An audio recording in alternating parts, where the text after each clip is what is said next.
Buenas tardes, chicos. Vamos a hablar hoy de la parte de cáncer ginecológico, ¿sí? Vamos a empezar a hablar de toda la parte ginecológica, lo que sería cervix, ovario, endometrio y mama, ¿sí? Todo lo que serían los tumores ginecológicos. Vamos a empezar por lo que sería el cáncer cervicouterino. Esta sería la anatomía de lo que sería el aparato reproductor femenino. Tenemos el útero, que es donde anida, se queda implantado el bebé. Aquí está el cuello uterino, que sería ahora nuestro tema que hoy vamos a tocar. Están los ovarios, trompa de falopio, vagina, vulva. En cada uno de estos segmentos, en cada una de estas porciones, se puede asentar algún tipo de cáncer, ¿sí? Entonces, que ustedes me digan cáncer de útero, desde hoy ya no les voy a permitir más que me digan cáncer de útero. Porque yo no les voy a permitir más que digan cáncer de útero porque es un vocabulario muy de una persona que no conoce que en oncología hay tumores que pueden asentarse en cualquier parte del útero, tanto endometrio como cuello de útero. Que me digan, por ejemplo, cáncer de útero a todo, es algo que desde hoy en adelante yo no voy a más aceptar. O que digan cáncer de útero y es cáncer de vagina o cáncer de vulva. Todos son totalmente diferentes, la génesis totalmente diferente, manifestaciones clínicas totalmente diferentes y conducta a seguir obviamente totalmente diferente. Son totalmente diferenciados. Incluso hay primario que es de trompa de falopio, que ni siquiera es ni ovario ni útero, sino que inician en trompa de falopio. Entonces, desde hoy vamos a empezar a cuidar la forma en que nos comunicamos y utilizamos estos términos. ¿Bien? Vamos a hablar del cáncer cervicouterino. Estos son algunos factores de riesgo relacionados con el cáncer del cuello uterino. Uno de estos sería fumar. El tabaco produce químicos que pueden dañar el ADN de las células del cuello uterino y aumenta la probabilidad de que se origine este cáncer. En realidad, el hábito tabáquico es un factor, un denominador común para cualquier tipo de patología maligna, no solamente para la patología maligna ginecológica como en el cáncer de cervix, sino en muchos tipos. En realidad es un denominador común para muchos tipos de malignidad, ¿sí? Porque ustedes saben de que hay metabolitos que se forman como producto de la degradación, como producto de esto, que lo que van a hacer estos metabolitos intermedios de lo que sería la nicotina, producen daños en el ADN, producen ductos que dañan profundamente el ADN y pues esto va a empezar a desencadenar una serie de eventos celulares que lo que va a devenir obviamente es un cáncer, en un tumor maligno. Infección por HIV, porque el sistema inmunológico está mucho más bajo, ¿sí? El sistema inmunológico de la mujer está mucho más bajo y obviamente mucho más apto para que la infección por el HPV pueda proliferar y realizar toda la carcinogénesis que va de los cambios celulares desde la lesión preinvasiva al carcinoma invasor. No es que el HIV produce cáncer de cervix, yo quiero dejar bien claro esto, no es que el HIV me va a generar un cáncer de cervix, sino que el HIV lo que hace es inmunodeprimirle a la mujer, que hace de que el agente biológico, el carcinógeno endógeno más relacionado con esto, que es el HPV, pues realice todo lo que sería su carcinogénesis y la mutagénesis por inserción, ¿sí? A mayor,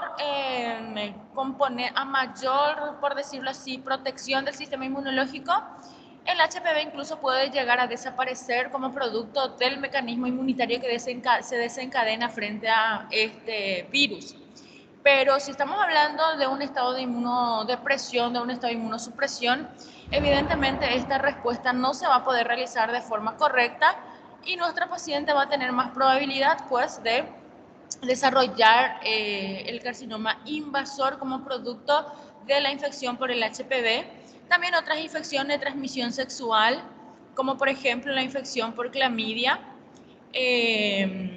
en realidad, más bien se dice de que a mayor probabilidad de que el paciente tenga más infección de transmisión sexual, hay mayor probabilidad también de que pueda adquirir la infección por HPV.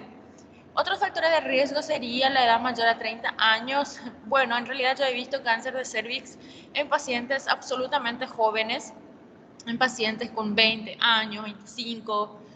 Y esto como que nosotros en América Latina, principalmente en Paraguay, estamos viendo casos en pacientes bastante jóvenes, ¿sí? Múltiples parejas sexuales, porque a mayor pareja sexual, mayor coito, o sea, mayor relaciones sexuales y más traumatismo en el coito.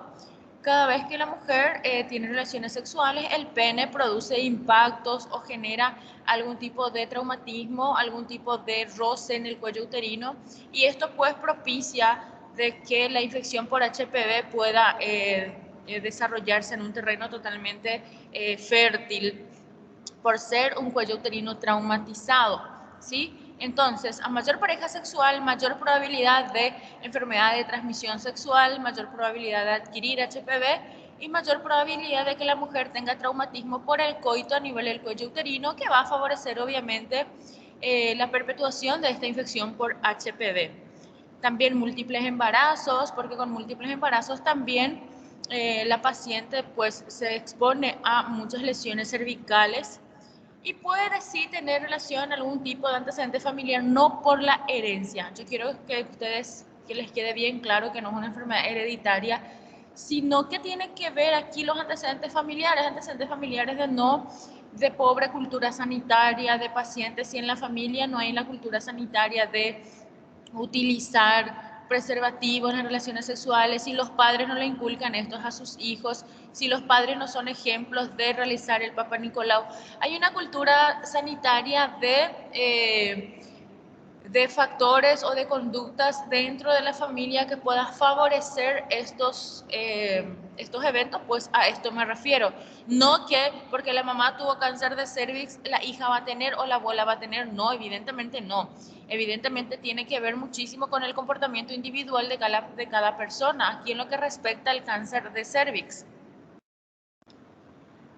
Y estamos viendo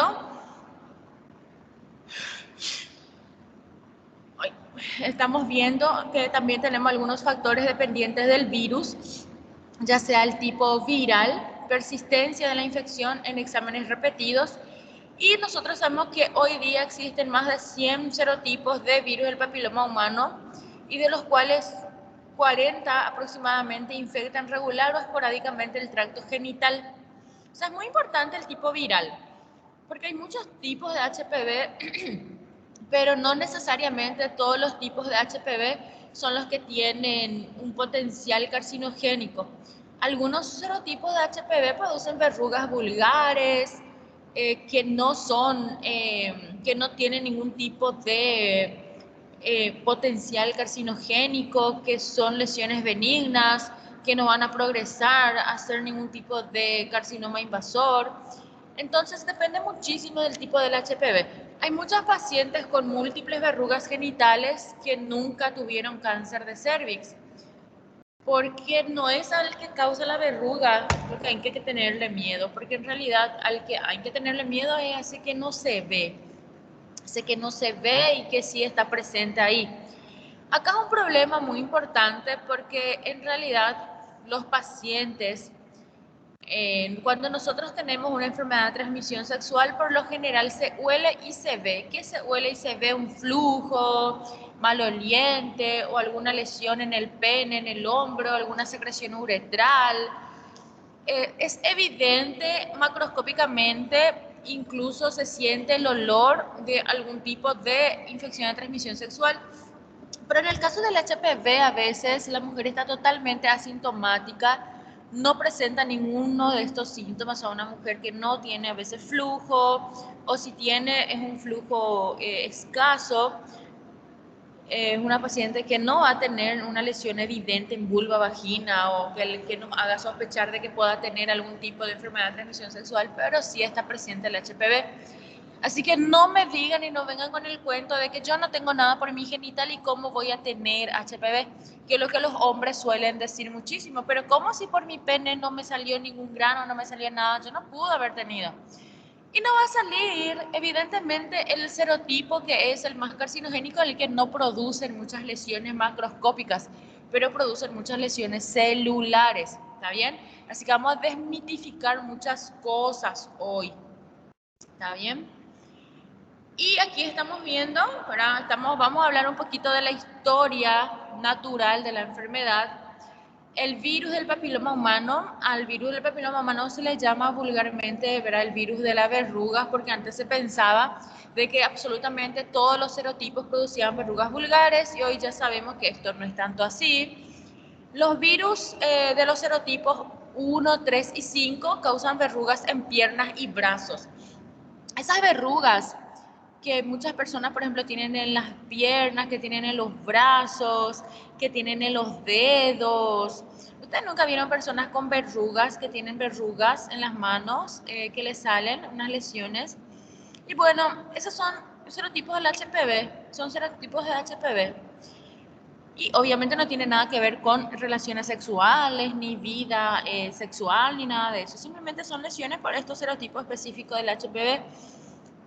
Después tenemos los serotipos 6 y 11 que producen verrugas en los genitales, que son los que ocasionan esas verrugas grandes, esos condilomas acuminados, esas lesiones en forma de coliflor que se les enseñó en ginecología, ¿verdad?, como una enfermedad de transmisión sexual. Evidentemente se produce por HPV, pero específicamente por estos serotipos 6 y 11. Y luego tenemos los serotipos que son los carcinogénicos, que producen alteraciones celulares en vagina, en vulva y en el cuello uterino, ¿sí? Y ahí tenemos los serotipos 16, 18, 31, 33, 35, 45 y 56, que son los que tienen un potencial carcinogénico muy elevado, fundamentalmente el serotipo 16, el serotipo 16. Aquí tenemos la historia natural de la enfermedad. Esta sería la clasificación del virus del HPV según su potencial o riesgo oncogenético. Aquí tenemos una agrupación en donde la vamos a clasificar en riesgo bajo, en riesgo medio y alto riesgo. En los serotipos del HPV que tienen un bajo riesgo para desarrollar la carcinogénesis tenemos los serotipos 6, 11, que son los que producen las verrugas en las manos. Luego tenemos los serotipos 41, 42, también en este caso la 43 y la 44, que son las que producen, ¿verdad?, las verruguitas y que van a denotar un riesgo bajo o en este caso un riesgo oncogenético bajo para desarrollar algún tipo de carcinoma invasor o lesiones displásicas en realidad. Luego tenemos los que están en el riesgo medio. Aquí le tenemos a los serotipos 31, 33, 35, 39, 51 y 52. ¿Sí? Y luego le tenemos a los que tienen altísimo riesgo, obviamente nuestro serotipo 16, que es el que está relacionado con un mayor potencial oncogenético. Luego tenemos el 18, el 45 y el 53, que son los de alto riesgo oncogenético. Y evidentemente estos solamente son algunos, porque hoy en día ya se conocen más de 100 serotipos del HPV, ¿sí? Pero los que están relacionados directamente con lo que serían los cambios displásicos a un riesgo oncogenético elevado son los serotipos 16, 18, 45 y 56.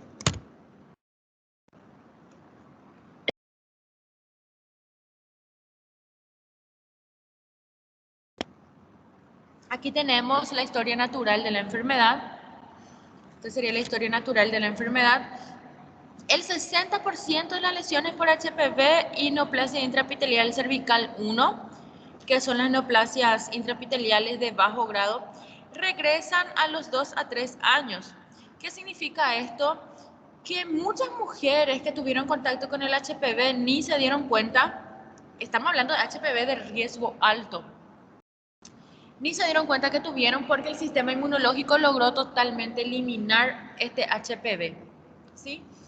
Y otras veces sucede de que realmente se expuso esa mujer al HPV de alto riesgo, se expuso al HPV de alto riesgo, su sistema inmunológico no logró destruir en ese momento y este HPV empezó el proceso de la carcinogénesis, inició la carcinogénesis, ocurrió una iniciación, ocurrió algún cambio en lo que sería el epitelio de esa mucosa. Pero ¿qué pasa? Nuestro sistema inmunológico sigue tratando de destruir porque estamos hablando de virus y desencadena una citotoxicidad dependiente de células, o sea, una respuesta tipo TH2. Mi organismo trata de eliminarlo y a veces logra. El 60% de los casos de neoplasia intraepitelial cervical grado 1, los NIC1, regresan, o sea, vuelve nuevamente a ser un epitelio normal. Vuelve nuevamente a ser un epitelio normal. Esto es fundamental. Y después, el 15% de los que no lograron regresar se convierten en lesiones de mayor grado, o sea, una neoplasia intraepitelial cervical de grado 2 o 3, ¿sí? Si se convierte en una neoplasia intraepitelial cervical de grado 2 a 3, el 30 al 70% de ellos se van a convertir en un carcinoma invasor, ¿sí? Entonces, esta historia natural es muy importante que ustedes tengan, que ustedes sepan bien. El cervix normal se infecta por el HPV, sí, se infecta por el HPV, 60% regresan a ser un epitelio normal, no sigue la carcinogénesis gracias al sistema inmunológico. Y de esto, un 15% puede progresar a neoplasia intraepitelial cervical para 2 y 3, en 3 o en 4 años. Obviamente con muchos cofactores que puede estar presente, si es un HPV de riesgo alto, un P16 y un P18, por ejemplo, si hay algún tipo de factor de riesgo asociado, mencionado anteriormente, promiscuidad, hábito tabáquico, etcétera. Y luego, una vez que ya se ha convertido en una neoplasia intraepitelial cervical 2 y 3, estos tienen una probabilidad mucho mayor del 30 al 70% de convertirse en un carcinoma invasor. Brevemente, la fisiopatología del carcinoma del cuello uterino, del cáncer de cuello uterino. El genoma viral es pequeño, ¿sí? Consta de una doble cadena, en realidad, que es uno de los virus cuyo genoma es más pequeño, porque ustedes saben que por lo general los virus tienen un genoma un poquito más amplio, un poquito más complejo, con muchos genes involucrados, con muchas cadenas, pero aquí el HPV tiene un genoma viral pequeño, consta de una doble cadena de ADN que tiene 800 pares de bases y tiene un máximo de 8 genes. De estos 8 genes, 2 son los que codifican las proteínas estructurales, late protein, L1 y L2. La partícula viral L1 es el que se dispone en pentámeros, en cuyo centro se acopla L2. Bueno, dijimos que habían 8 genes y 2 de ellos codificaban proteínas estructurales y 6 genes codifican proteínas no estructurales, ¿sí? Que son la early protein y se representa así, ¿verdad? Como la E, E1, E2, E4, E5, E6, E7. Esto es muy importante porque la vacuna contra el HPV que se aplica de forma masiva a la población infantil, ¿sí? De forma masiva en realidad se está aplicando de forma ya obligatoria. Esta vacuna se pensó, o sea, realmente se ideó teniendo en cuenta toda esta estructura del HPV, ¿sí? Las proteínas estructurales y las proteínas no estructurales. En las capas intermedias, tanto células como virus se replican sin hacer amplificación de las copias del virus, con poca expresión de genes anteriores. ¿Qué es lo que hace el HPV? El HPV lo que va a hacer es tratar de replicarse dentro de las células, dentro de lo que serían las capas de la célula. ¿Y dónde sucede fundamentalmente? es lo que serían en el epitelio diferenciado, donde el epitelio es diferenciado fundamentalmente en las capas superiores. Ahí tenemos un epitelio mucho más diferenciado y el virus empieza a amplificarse, ¿sí? Llegando más o menos a 1000 copias del genoma viral por celular. ¿Cómo es esto explicado de forma sencilla? ¿Qué tiene que hacer el HPV? El HPV tiene que replicarse, tiene que amplificarse, ¿sí? Y estos pasos, ¿cómo se dan? Primero se replica, después se amplifica sin replicarse. Y esto lo que es un evento crucial en lo que sería la carcinogénesis. ¿Dónde suceden estos eventos? Pues en las capas intermedias los virus se van a replicar, pero no habrá amplificación de las copias.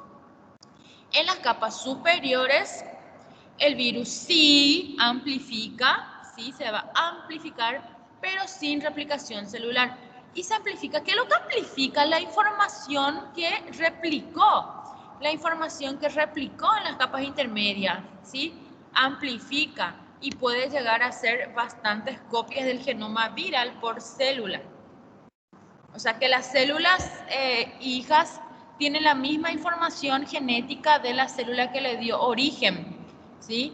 Y esto es lo que sucede en una expansión clonal. Una célula se infecta, esa célula que se infecta empiezan a amplificar esas copias, ¿sí? A infectar muchas más células.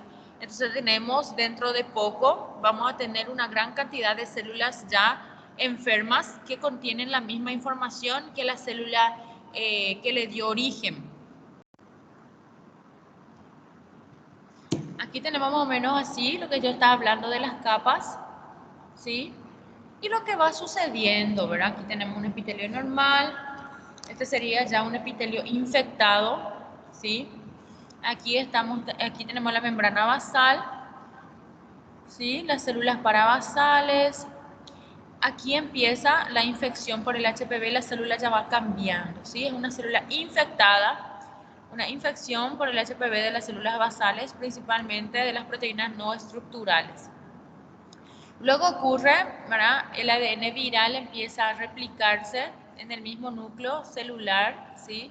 Se replica el ADN viral, se ensambla el ADN viral y luego se descama, ¿sí? Todas estas células, esto es lo que nosotros obtenemos con el Papa Nicolau. ¿Qué es el Papa Nicolau? El Papa Nicolau es la citología cervical, es el estudio de la célula que compone el cuello uterino. ¿Y por qué es tan importante? Porque nosotros sabemos esto, que el virus se replica dentro de la célula, que esa célula, ¿verdad? Que esa replicación, ¿verdad? En un evento ocurre la descamación de las células epiteliales cargadas de virus. Esto significa que todas esas células epiteliales van a estar cargadas de virus, se van a descamar. Entonces, si yo agarro y hago un Papa Nicolau, tomo una muestra, ¿sí? De este epitelio, yo lo estudio y voy a ver ahí totalmente la célula infectada por el HPV, ¿sí? Totalmente cargada por el virus, ¿sí? Y incluso ya voy a yo detectar qué tipo de lesión tiene, si es una lesión preinvasiva 1, 2, 3 o ya es una neoplasia como tal, un carcinoma invasor. Tenemos la clasificación histológica del cáncer de cervix. En la clasificación histológica tenemos que el cuello uterino presentan dos tipos de epitelios, ¿sí? Ustedes ya saben esto por histología, que el cuello uterino tiene dos tipos de epitelios. Está el epitelio pavimentoso estratificado que reviste el exocervix. Esto es lo que se proyecta hasta la vagina, hacia la vagina. Es un epitelio pavimentoso estratificado. Y luego tenemos un epitelio cilíndrico simple que está formado por hendiduras, ¿sí? Que son comúnmente conocidas como glándulas endocervicales. Entonces, en el endocervix, el epitelio es cilíndrico simple y en el exocervix es pavimentoso estratificado. Esto es muy importante. Por eso las muestras para el Papa Nicolau tienen que ser tanto del exocervix como del endocervix. Hay que meter, hay que descamar, sacar muestra de estos epitelios porque yo puedo tener, por ejemplo, un cáncer del cuello uterino que se origina del endocervix, en el endocervix, dentro hacia el orificio del cuello uterino, hacia el orificio cervical. Y si yo no meto mi espátula, si yo no hago una buena muestra, entonces yo puedo no detectar esa lesión. ¿Está bien? Entonces, ¿qué pasa? La mayoría de los casos sí se originan en el epitelio estratificado, ¿verdad? En el exocervix se originan la mayoría. El límite entre el epitelio plano y el cilíndrico se denomina unión escamocolumnar. Esto es muy importante, es un detalle anatómico, un detalle en realidad histológico muy importante, porque ahí empiezan realmente los cambios, ¿sí? En esa transición, en ese límite entre ese epitelio plano y ese epitelio cilíndrico. En ese límite, entonces, lo que nosotros vamos a tener es donde se originan los cambios. Es la localización de la metaplasia escamosa, ¿sí? Obviamente, esta zona es mucho más vulnerable para la transformación neoplásica vírica porque es una zona de transición epitelial. Y las zonas de transición epitelial son las zonas mucho más sensibles, mucho más vulnerables para la transformación neoplásica.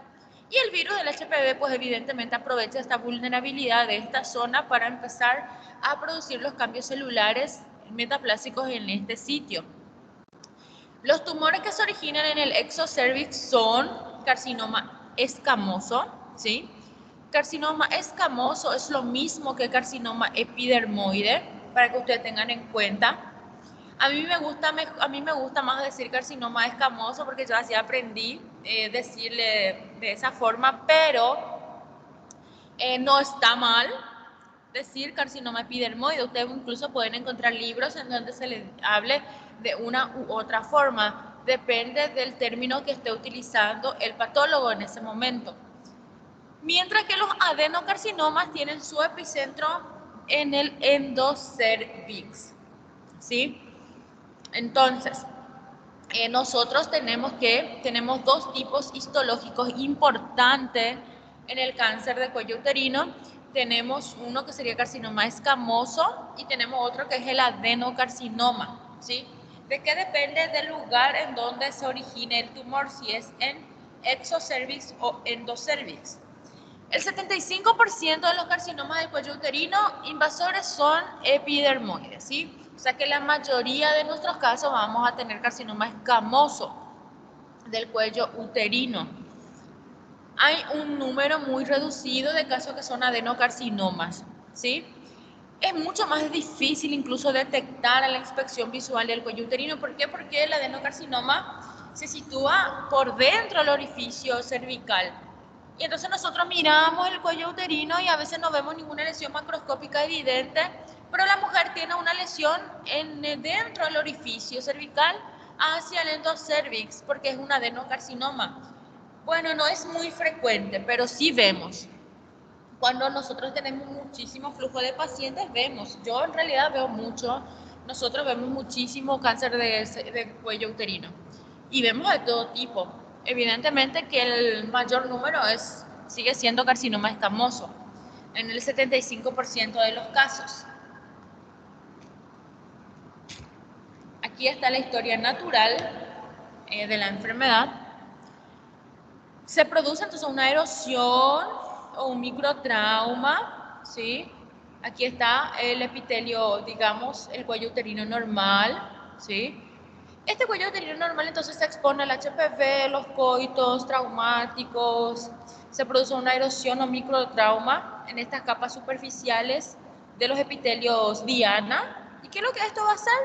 Va a facilitar que el virus pueda penetrar en las células, en este caso de la capa basal, y ahí va a empezar a amplificar su genoma y se van a dar diversos eventos, ¿sí?, de cambios en el epitelio que va desde una neoplasia intraepitelial cervical 1, 2 o 3, donde está totalmente ya diferente el aspecto macroscópico del cuello uterino.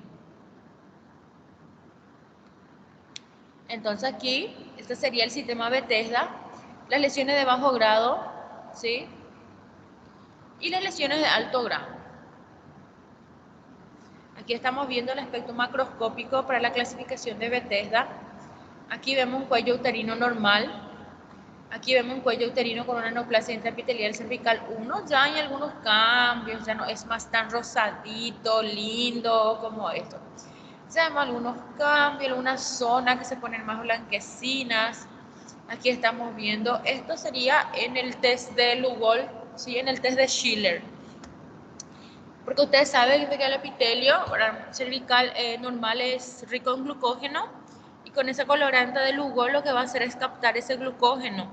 Y las zonas en donde está mal el epitelio, donde hay algún cambio epitelial, pues no capta Lugol. ¿Sí? Son zonas que son pobres en glucógeno. Aquí, por ejemplo, ¿ves? Está más blanquito. Estas zonas son yodo negativas, que no captan yodo. Son zonas yodo negativas. Miren, zonas yodo negativas y luego ya tenemos en la macroscopía muchos cambios. Este sería el cáncer. ¿Sí? Ya tenemos ya mucha lesión. Ya vemos una lesión macroscópica muy evidente. Aquí tenemos los signos y síntomas. En realidad, el cáncer de cervix no produce síntomas en los estadios iniciales. La paciente puede tener una vida normal, la paciente es normal, no tiene dolor, no tiene sangrado, no tiene absolutamente nada. La paciente puede no tener absolutamente nada y ya tener un cáncer de cervix. Por eso la única forma en realidad de que podamos detectar estas lesiones preinvasivas, de que podamos detectarlo precozmente, sigue siendo mediante el Papa Nicolau. Porque no hay síntomas, no hay evidencia de que una persona pueda tener una neoplasia cervical porque la paciente tiene una vida sexual activa, normal, no siente absolutamente nada y puede ser de que ya tenga un cáncer de cervix.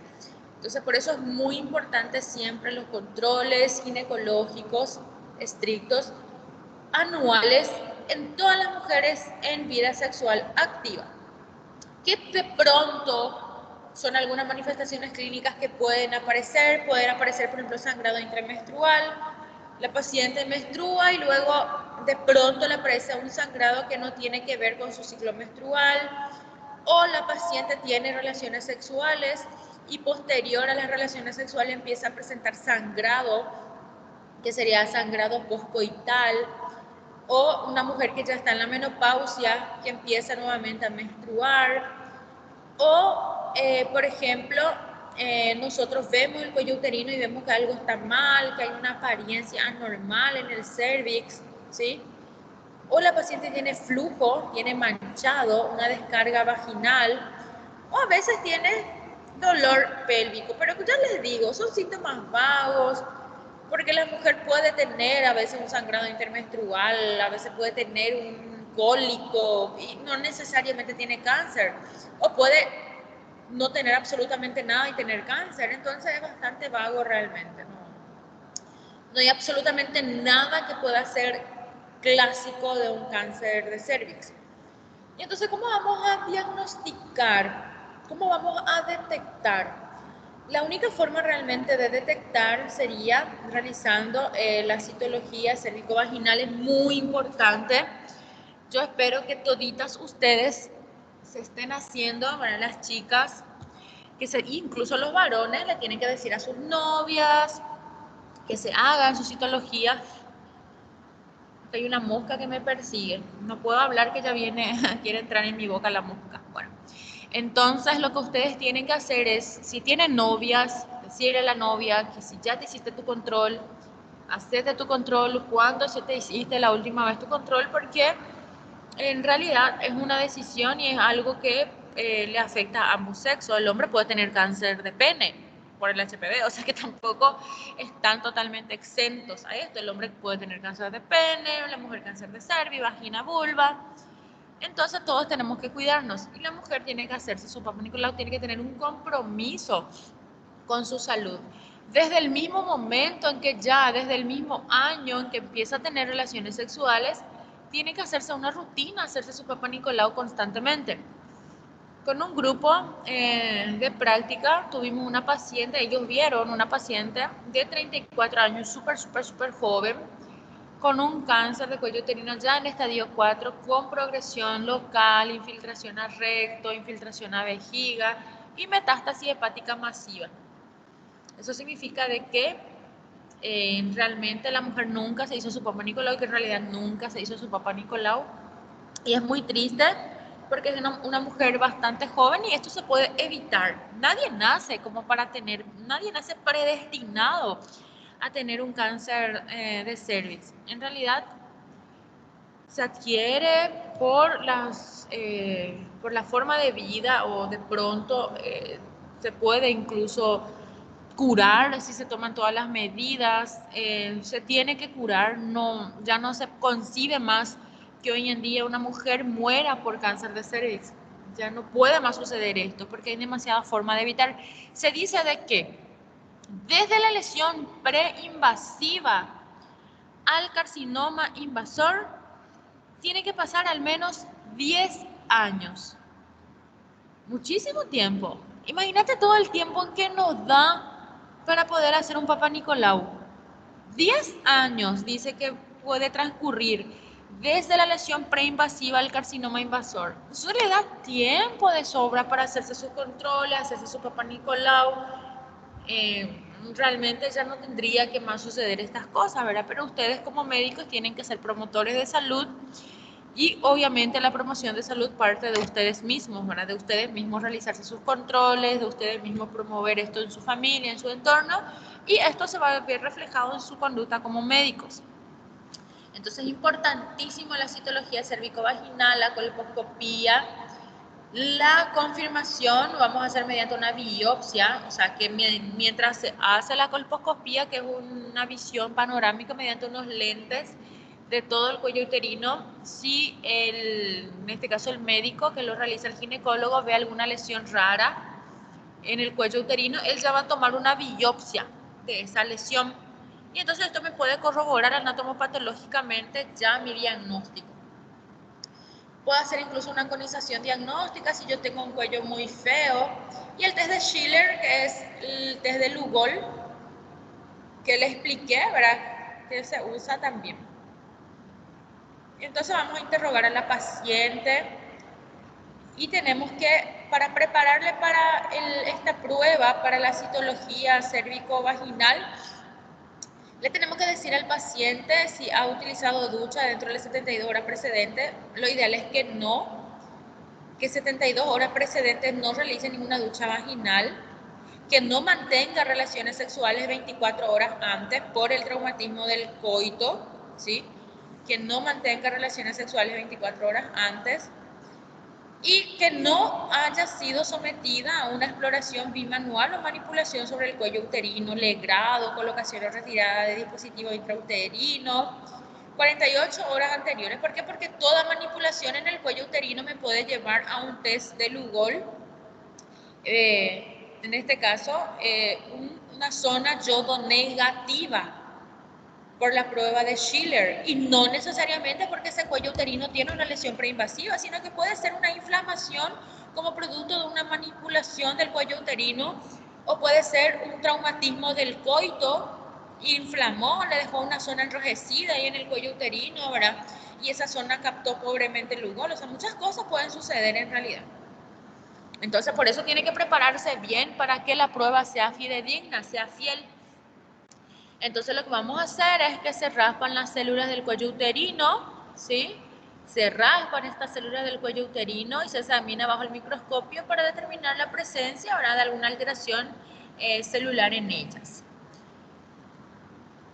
Si la paciente presenta orificio cervical muy estrecho y no penetra, por ejemplo, la espátula, se debe tomar con una muestra del canal endocervical. Se puede tomar con un aplicador, ¿sí? Es muy importante, porque es muy importante tomar la muestra de esta zona, de la zona endocervical, por lo que les dije que hay un porcentaje de lesiones que aparecen acá en el exocervix, que son los adenocarcinomas, ¿sí? Y que yo no voy a detectar si es que yo solamente baso mi toma de muestra en lo que sería el epitelio exocervical. Aquí sería el colposcopio, es muy importante. En realidad yo siempre recomiendo que ya no se hagan más Papá Nicolau. Bueno, si es que se puede, obviamente siempre con colposcopía, porque con la colposcopía vamos a tener una visión panorámica una visión mucho más aumentada de lo que sería el cuello uterino, ¿sí? El colposcopio, bueno, fue ideado hace muchísimo tiempo se ideó por Hinselmann, más o menos en el año 1925, ¿en qué consiste? En una exploración mucho más minuciosa del cuello uterino, se ve con un sistema óptico, ¿sí? Entonces, este sistema óptico lo que va a hacer es proporcionar una visión estereoscópica y aumentada. Entonces, el médico que lo realiza va a detectar alguna lesión, por mínima que sea en el cuello uterino, ya va a poder detectar. Y el test de Schiller es muy, muy, muy importante, ¿sí? Es un test súper útil que en realidad se tiene que usar y se aprovecha el momento de la colposcopía. Por lo general, se impregna todo el cuello uterino de una solución Lugol, se aprovecha el momento de hacerse la colposcopía para ver, ¿verdad? Es un método totalmente simple que nosotros podemos aprovechar durante el examen con colposcopía, pero ustedes incluso lo pueden hacer en su área de salud. No necesitan tener equipos tan sofisticados como el colposcopio. Ustedes pueden conseguir un espéculo y conseguir en este caso la solución Lugol, que es súper barata. Ustedes pueden hacer el test de Schiller sin problema. Es un método bastante sencillo, es muy simple, al alcance de cualquier médico general. Cualquier médico general lo puede realizar, no necesariamente el ginecólogo. ¿Y qué es lo que se hace con este test? Lo que hace es impregnarse el cuello uterino con una solución Lugol. ¿En qué se basa esto? Se basa en el principio de reacción del yodo con el glucógeno, ¿sí? El glucógeno que tiene el epitelio cérvico-vaginal normal, ¿sí? Entonces, el epitelio cérvico-vaginal normal está rico en glucógeno. En condiciones normales, entonces, se va a tomar una coloración totalmente homogénea, oscura, caoba totalmente homogénea. Y en condiciones anormales, donde no haya glucógeno en esta célula porque hay un daño epitelial, porque hay una neoplasia, una lesión intraepitelial, una lesión, ¿qué va a pasar? No va a captar yodo esa zona. O sea, yo voy a tener zonas yodo negativas, ¿sí? Entonces, muy importante interpretar también. ¿Y cuál va a ser el método que me va a dar el diagnóstico de certeza? La biopsia, ¿sí? Entonces, ¿qué es lo que va a hacerme la biopsia? La biopsia lo que va a hacer es confirmarme anatomopatológicamente mi sospecha, ¿sí? Entonces, yo voy a tratar de confirmar lo que yo ya vi en el Papa Nicolau. Si el Papa Nicolau me informa de que hay una neoplasia intraepitelial cervical, entonces que yo obligatoriamente yo tengo que tomar una biopsia para certificarme de que mismo es la lesión, ¿sí? O confirmarme realmente una neoplasia intraepitelial cervical, o descartarme, o incluso decirme de que no es una neoplasia intraepitelial y que ya es un carcinoma invasor. Entonces, para eso es muy importante, ¿sí? En la biopsia como método que practicamos, ¿sí? Para confirmar los resultados de distintos métodos de diagnóstico, ¿verdad? Como por ejemplo los pacientes que ya se hicieron su prueba citológica, que ya se hicieron su test de Schiller, su colposcopía.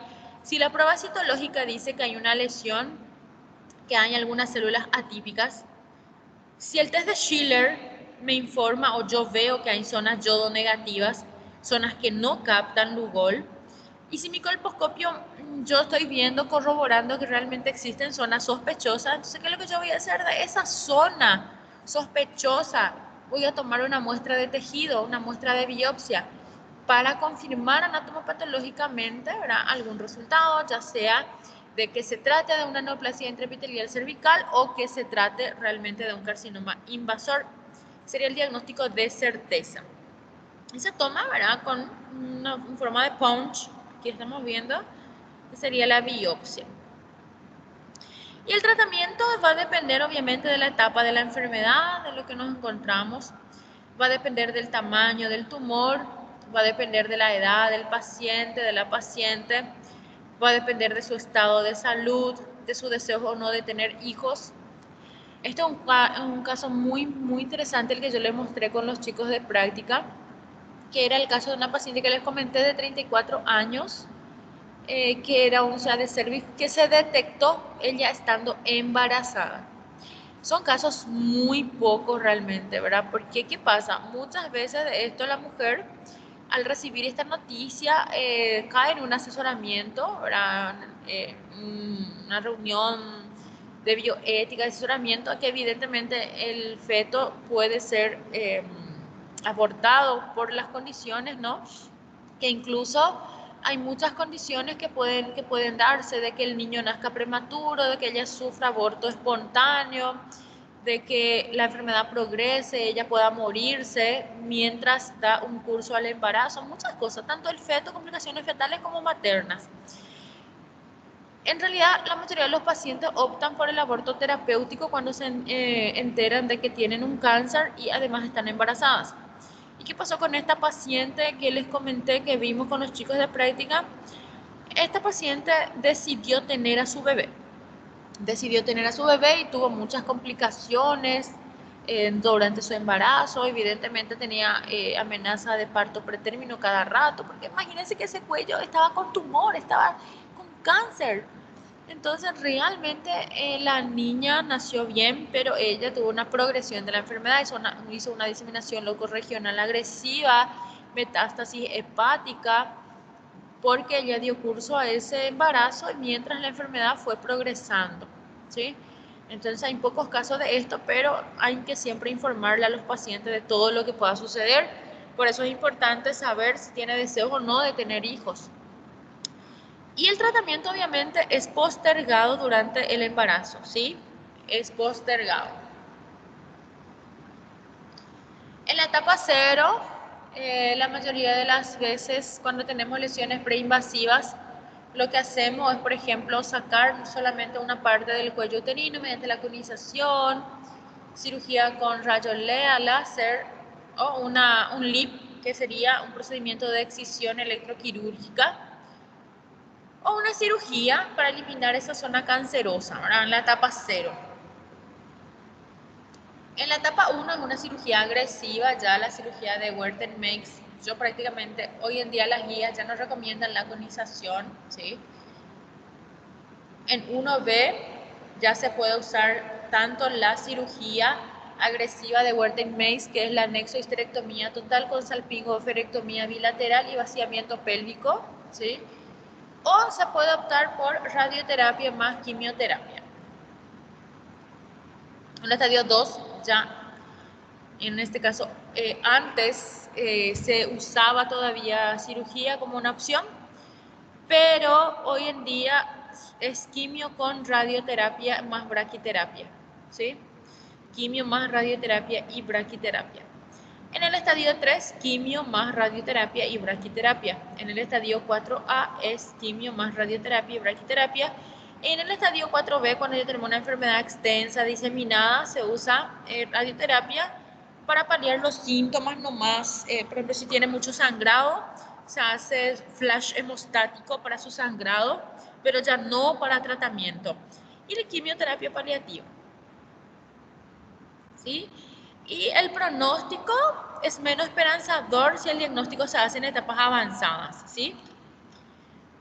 Y obviamente va a ir empeorando conforme nosotros vayamos detectando de forma mucho más tardía la enfermedad, ¿sí?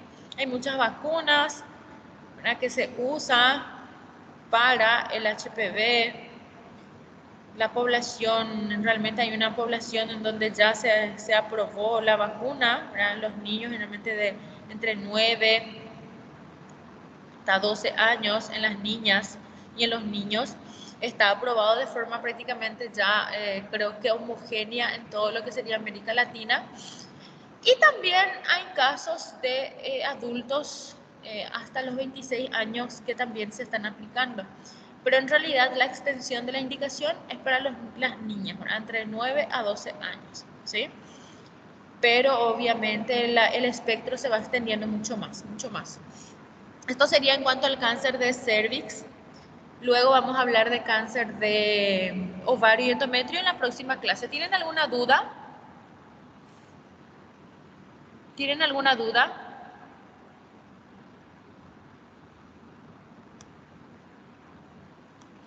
¿Están ahí o ya se durmieron o se fueron? Não, doutora, sem dúvidas. Bueno, entonces, acá ya se comunicaron algunos, ya estaba preocupada ya porque estaban muy callados. Muy bien, ¿no? Dice acá Nogueira Silva. Bueno, niñas, muy bien, gracias Danieli por responder. Bruna también está presente. Bueno, está bien entonces, están presentes las niñas. Bueno, nos vemos entonces la próxima clase. Vamos a terminar la parte ginecológica. Vamos a hablar de endometrio y ovario y después la próxima clase de cáncer de mama. Con eso terminaríamos la parte ginecológica. Aquí Nilce ya también dice que está presente. Están presentes entonces los chicos. Ya me asusté, yo pensé que yo estaba hablando sola.